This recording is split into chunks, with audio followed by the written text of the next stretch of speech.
King Solomon, however, loved many foreign women besides Pharaoh's daughter: Moabites, Ammonites, Edomites, Sidonians, and Hittites. They were from nations about which the Lord had told the Israelites, "You must not intermarry with them, because they will surely turn your hearts after their gods." Nevertheless, Solomon held fast to them in love. He had 700 wives of royal birth and 300 concubines, and his wives led him astray. As Solomon grew old, his wives turned his heart after other gods, and his heart was not fully devoted to the Lord his God, as the heart of David his father had been. He followed Ashtoreth, the goddess of the Sidonians, and Molech, the detestable god of the Ammonites. So Solomon did evil in the eyes of the Lord. He did not follow the Lord completely, as David his father had done. On a hill east of Jerusalem, Solomon built a high place for Chemosh, the detestable god of Moab, and for Molech, the detestable god of the Ammonites. He did the same for all his foreign wives, who burned incense and offered sacrifices to their gods. The Lord became angry with Solomon, because his heart had turned away from the Lord, the God of Israel, who had appeared to him twice. Although he had forbidden Solomon to follow other gods, Solomon did not keep the Lord's command. So the Lord said to Solomon, "Since this is your attitude, and you have not kept my covenant and my decrees, which I commanded you, I will most certainly tear the kingdom away from you and give it to one of your subordinates. Nevertheless, for the sake of David your father, I will not do it during your lifetime.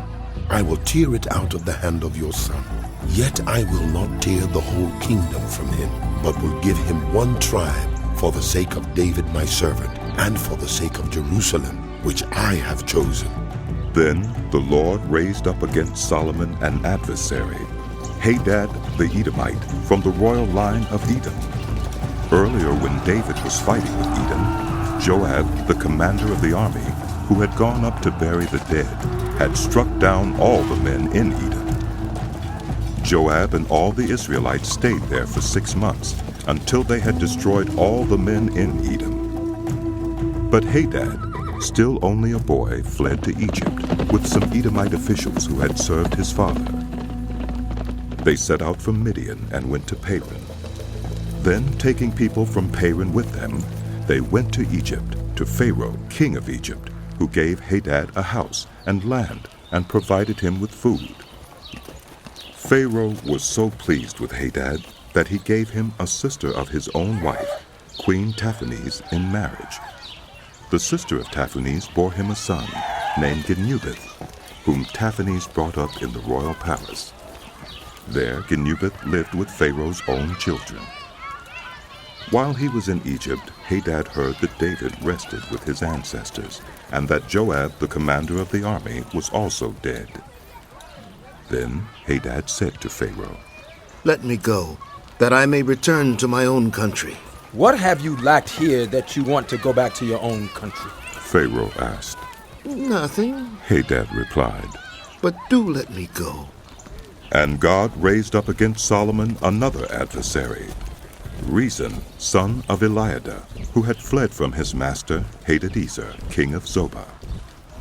When David destroyed Zobah's army, Rezon gathered a band of men around him and became their leader. They went to Damascus, where they settled and took control. Rezon was Israel's adversary as long as Solomon lived, adding to the trouble caused by Hadad.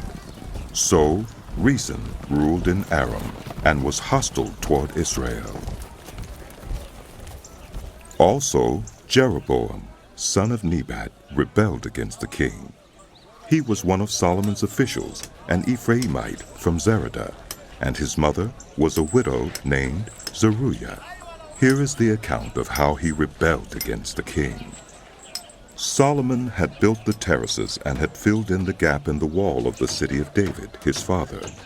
Now Jeroboam was a man of standing, and when Solomon saw how well the young man did his work, he put him in charge of the whole labor force of the house of Joseph.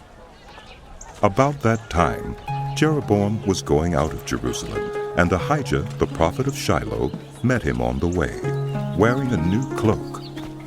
The two of them were alone out in the country, and Ahijah took hold of the new cloak he was wearing and tore it into 12 pieces. Then he said to Jeroboam, "Take 10 pieces for yourself. For this is what the Lord, the God of Israel, says. See, I'm going to tear the kingdom out of Solomon's hand and give you 10 tribes. But for the sake of my servant David and the city of Jerusalem, which I have chosen out of all the tribes of Israel, he will have 1 tribe. I will do this because they have forsaken me and worshipped Ashtoreth, the goddess of the Sidonians, Chemosh, the god of the Moabites, and Molech, the god of the Ammonites, and have not walked in obedience to me, nor done what is right in my eyes, nor kept my decrees and laws, as David, Solomon's father, did. But I will not take the whole kingdom out of Solomon's hand. I have made him ruler all the days of his life for the sake of David, my servant, whom I chose and who obeyed my commands and decrees. I will take the kingdom from his son's hands and give you 10 tribes. I will give 1 tribe to his son, so that David, my servant, may always have a lamp before me in Jerusalem, the city where I chose to put my name. However, as for you, I will take you, and you will rule over all that your heart desires. You will be king over Israel. If you do whatever I command you and walk in obedience to me and do what is right in my eyes by obeying my decrees and commands, as David my servant did, I will be with you. I will build you a dynasty as enduring as the one I built for David, and will give Israel to you. I will humble David's descendants because of this, but not forever." Solomon tried to kill Jeroboam, but Jeroboam fled to Egypt, to Shishak the king, and stayed there until Solomon's death. As for the other events of Solomon's reign, all he did and the wisdom he displayed, are they not written in the book of the Annals of Solomon? Solomon reigned in Jerusalem over all Israel 40 years. Then he rested with his ancestors and was buried in the city of David, his father. And Rehoboam, his son, succeeded him as king. Rehoboam went to Shechem, for all Israel had gone there to make him king. When Jeroboam, son of Nebat, heard this, he was still in Egypt, where he had fled from King Solomon. He returned from Egypt. So they sent for Jeroboam, and he and the whole assembly of Israel went to Rehoboam and said to him, "Your father put a heavy yoke on us, but now lighten the harsh labor and the heavy yoke he put on us, and we will serve you." Rehoboam answered, "Go away for 3 days, and then come back to me." So the people went away. Then King Rehoboam consulted the elders who had served his father Solomon during his lifetime. "How would you advise me to answer these people?" he asked. They replied, "If today you will be a servant to these people, and serve them, and give them a favorable answer, they will always be your servants." But Rehoboam rejected the advice the elders gave him and consulted the young men who had grown up with him and were serving him. He asked them, "What is your advice? How should we answer these people who say to me, 'Lighten the yoke your father put on us'?" The young men who had grown up with him replied, "These people have said to you, 'Your father put a heavy yoke on us, but make our yoke lighter.' Now tell them, 'My little finger is thicker than my father's waist. My father laid on you a heavy yoke. I will make it even heavier. My father scourged you with whips. I will scourge you with scorpions.'" 3 days later, Jeroboam and all the people returned to Rehoboam, as the king had said, "Come back to me in 3 days." The king answered the people harshly, rejecting the advice given him by the elders. He followed the advice of the young men and said, My father made your yoke heavy. I will make it even heavier. My father scourged you with whips. I will scourge you with scorpions. So the king did not listen to the people, for this turn of events was from the Lord, to fulfill the word the Lord had spoken to Jeroboam, son of Nebat, through Ahijah the Shilonite. When all Israel saw that the king refused to listen to them, they answered the king, "What share do we have in David? What part in Jesse's son? To your tents, Israel! Look after your own house, David." So the Israelites went home. But as for the Israelites who were living in the towns of Judah, Rehoboam still ruled over them. King Rehoboam sent out Adoniram, who was in charge of forced labor, but all Israel stoned him to death. King Rehoboam, however, managed to get into his chariot and escape to Jerusalem. So Israel has been in rebellion against the house of David to this day. When all the Israelites heard that Jeroboam had returned, they sent and called him to the assembly and made him king over all Israel.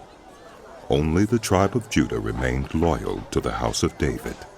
When Rehoboam arrived in Jerusalem, he mustered the whole house of Judah and the tribe of Benjamin, 180,000 able young men, to make war against the house of Israel and to regain the kingdom for Rehoboam, son of Solomon. But this word of God came to Shemaiah, the man of God. Say to Rehoboam, son of Solomon, king of Judah, to the whole house of Judah and Benjamin, and to the rest of the people, this is what the Lord says. Do not go up to fight against your brothers, the Israelites. Go home, every one of you, for this is my doing. So they obeyed the word of the Lord and went home again, as the Lord had ordered. Then Jeroboam fortified Shechem in the hill country of Ephraim and lived there. From there he went out and built up Peniel. Jeroboam thought to himself, The kingdom will now likely revert to the house of David. If these people go up to offer sacrifices at the temple of the Lord in Jerusalem, they will again give their allegiance to their lord Rehoboam, king of Judah. They will kill me and return to King Rehoboam. After seeking advice, the king made 2 golden calves. He said to the people, "It is too much for you to go up to Jerusalem. Here are your gods, Israel, who brought you up out of Egypt." One he set up in Bethel, and the other in Dan. And this thing became a sin. The people came to worship the one at Bethel, and went as far as Dan to worship the other. Jeroboam built shrines on high places, and appointed priests from all sorts of people, even though they were not Levites. He instituted a festival on the 15th day of the 8th month, like the festival held in Judah, and offered sacrifices on the altar. This he did in Bethel, sacrificing to the calves he had made. And at Bethel he also installed priests at the high places he had made.